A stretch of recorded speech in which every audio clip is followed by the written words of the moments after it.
Okay, good day. Welcome to Not This Time with Jamie. I'm here with my guest, Peter. Peter, I understand we're going to be talking about racism and immigration. What's your thoughts on that?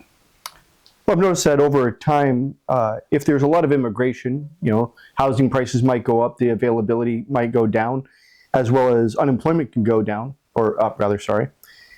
And some people will attribute it to the more visible minorities, as though it's them that are doing it, but it might only be a third of them that are visible in that sense, and it can lead to racism in some pretty nasty ways when it's misattributed.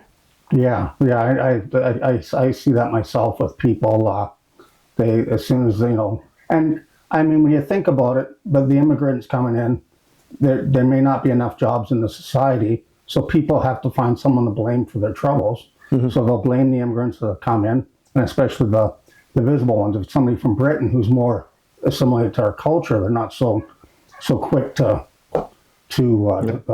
put them down or call them names or whatnot. Exactly, and sometimes it's a matter of there's a lot of people who are, say, Indian or East Asian or African American who are born here. They might have been here for several generations. They're not even immigrants at that point, and yet because they look like a certain group who might have come in at a recent time, they might be discriminated against or persecuted when really it wasn't even them specifically in affecting the prices or the rates. I think people need to look at the more primary cause of the influx of people or overflow, whatever you want to call it. And I mean, I look towards the government, and I mean, it's them that's bringing people in. You can't blame people for wanting a better life. Right. I mean, if it was the reverse, I'm sure we'd be going there. Absolutely. And I mean, I don't blame the people that are coming here myself personally, but I do blame the government for maybe bringing in people too fast. I mean, you should keep your immigration rate relevant to your economy, to your economic growth. Yeah, somewhere between the immigration has to be reflected within both the economy and the infrastructure. If you don't have the infrastructure to handle the amount of people, then you need to slow that down. Otherwise, it's not good for the people coming in or the people who are here. The people that are here are suffering, even though they're already here. And then when people come in, if the infrastructure and the economy can't handle them, they're coming to a life that's not what they anticipated or expected or hoped for, because even though they want a job, they can't find a job. They came here for a better life, and they can't find that better life because we weren't prepared for them. But I appreciate that some of the government right now is pushing for more housing, is pushing to increase economy in different ways to be able to accommodate people coming in. I think though Mark Carney's idea of affordable housing is more like tenements and cheaper housing, more like slums and whatnot. I don't think he's planning on bringing housing prices down or making it cheaper all around. I think his plan is just build more cheaper houses, and that's where he's going to start housing people. Well, one way or another, even if it ends up that way, it will bring housing prices down simply by economics. The idea that if there's more supply, there's less demand and prices go down.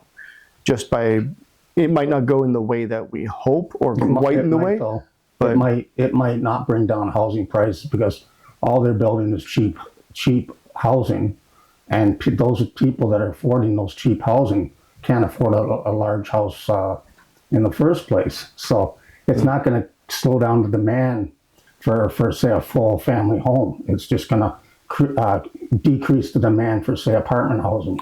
Well, I guess that's maybe one question, is defining what we're talking about as housing. You're right, maybe the price of houses to purchase and buy. However, I know a lot of people are trying to rent, and some rent is $2,000, $4,000 and up, depending on what they're looking for. And regardless of whether you're buying or selling a house, you have to at least have a place where you can, at minimum, be able to rent, so you have a roof over your head. Well, that's the hope, anyways. It'll bring down rents, and I guess I applaud Mark Carney for that. I applaud Carney for that. Mm-hmm. So, So do you feel that the racism is deserved, or do you believe that it's brought on by just anger and emotion? Definitely not deserved. I don't think anyone should be discriminated against or persecuted or whatever because of where they're from or their ethnicity or their culture. I think it's definitely definitely a wrong thing to do. Again, like you said, people are just looking for a better life. We can't harm people because So you can't. do you believe shouldn't treat then them. it's an excuse for their troubles? Yeah, like you said, it's a bit of a scapegoat. It's trying to blame someone for their troubles. And I think the reasoning isn't always 100% off. Not that it's right, but it's not 100% off. Whereas how they react to it is. So is it immigration that can drive the prices up and drive unemployment up? Yes, by pure supply and demand. Again, if you've got too many people to fill the jobs, you're going to have a surplus, and that's unemployment. But how you react to that matters. And especially as Christians, we should love other people, regardless of what situation they're in. Right. Yeah, I think people find it easier to attack these new arrivals as opposed to looking at the real problem of the government not monitoring, how many people they're bringing in and adjusting accordingly. Yeah. That's what I think the problem is. Maybe some people don't even understand that. I mean, that's possible too. How many people understand economics really? I think that's a big question, as well as almost any political side, any political point of view. Most, if not all, their ultimate goal is the betterment of society. What we determine to be the method to get there and what the end goal looks like is different. Some people think the end goal is we can work really hard and get everything we want. Other people is that everybody's provided for without having to work, or like a basic universal income, whatever it might be. All right. The whole Star Trek ideal that nobody has to work is also an idea, but everybody's end goal is to have a better society where people are doing well. How we get there and what that looks like. Well, I think another discussion. Yeah, perhaps it is. I could really go down that rabbit hole deep, But the point being there is, how is diversity a benefit? Yes. I totally agree with you about the people being racist towards immigrants is wrong, but again, I think it's easier to punch down than punch up at the real culprits for the problem. Right. Yeah. So, and it's not to excuse that there are real issues too. Like how we react to it, how we respond to it. That's what we've got to be responsible for. right. But it's not to say that unemployment isn't high. It's not to say that housing isn't, or affordable housing isn't low. It's not to say that rent isn't really high. But how we respond to that matters. And we need to make sure that that we vote the way that we want it to change, we react the way we want it to change, and move in the right direction. Right. Without you harming use the right others. tools to solve Yeah. the problem. I guess this is where you're driving at. And making sure that we actually do take the responsible actions. Sometimes people might complain, but they won't vote. That's right. People There's might- that problem too. Right? Yeah. Or- But I mean, some of them don't believe that their vote, it really doesn't matter what they vote for, who they vote for, that nothing ever seems to change, which is a legitimate concern because, I mean, myself, I've noticed it doesn't matter if you get the Liberals in or the PCs in, it seems they keep driving in the same direction. Yeah. So, and I can understand a person that says I'm not voting.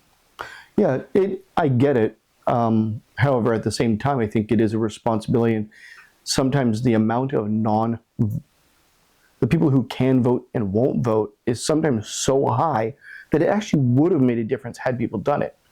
I think it'd also be interesting to see if people were to vote the way they actually wanted to, rather than worrying about throwing away their vote. Right, a scared vote, for example. I know a lot of people voted PC because they're afraid the Liberals are going to get in again. Mm-hmm. And I mean, everybody's free to vote however they want, but I think you shouldn't vote out of fear.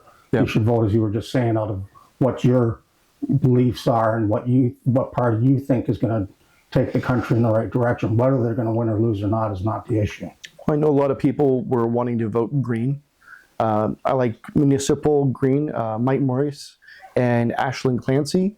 I really like a lot of what they stand for, what they're trying to do, and yet I really didn't want a liberal government, so I voted conservative. Right. But if I were to vote without worrying about that, I probably would have gone green. Sorry, Mike. Sorry, Ashland. So, Okay, well, this is all the time we got. So thank you very much, Peter, for being with us. And I hope you can come back again and we'll discuss something else. So thank you, everyone, for joining us. And we'll see you next time on Not This Time with Jamie.